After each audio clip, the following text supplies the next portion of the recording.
Qadrli mahalla tizimi faollari, zamonning o'zi oldimizga ulkan vazifalar qo'ymoqda. Viloyatni rivojlantirish bo'yicha katta marralarni reja qilganmiz. Mahalla yettiligi bir bo'lib, jonkuyarlik, sadoqat ko'rsatmasa, ishimizda natija bo'lmaydi. Bilasiz, yurtimizda tomorqadan samarali foydalanish bo'yicha dolzarb oylik ketmoqda. Albatta, yettilik o'zi namuna ko'rsatib, xalqimizni uyg'otishi, tomorqaga ekin ekish ishlariga bosh-qosh bo'lishi shart. Bu yil 100 ming nafar aholimizni kambag'allikdan chiqarish bo'yicha reja olganmiz. Muhtaram prezidentimiz bu bo'yicha katta mablag', imkoniyatlar yaratib berdilar. Albatta, berilgan mablag'larning samarali ishlatishda, egasi joy-joyiga yetib borishida yettilik mas'uliyat olishi kerak.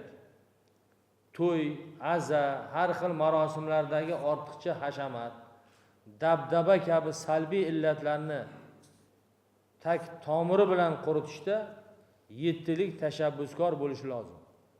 Ayniqsa, yoshlar tarbiyasi masalasi, ularni vatanparvar qilib voyaga yetkazish doimiy e'tiborimizda bo'lishi kerak.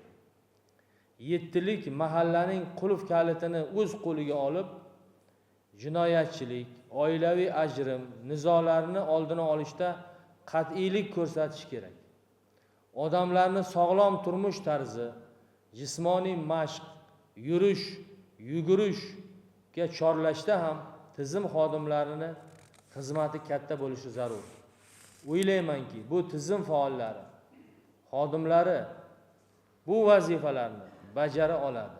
Mahalla kuchi bilan odamlarni yanada jipslashtirib, hamjihatlikda ko'zlagan ezgu maqsadlarimizga erishamiz.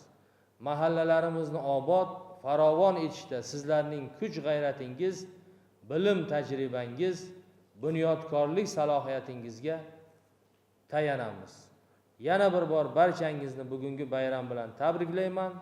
Olib borilayotgan xayrli ishlaringiz yanada rivoj topsin, mahallalarimiz tinch va obod bo'lsin, gullab yashnasin, odamlarni rozi qilib, duolarini olib ishlash baxti barchangizga nasib etsin.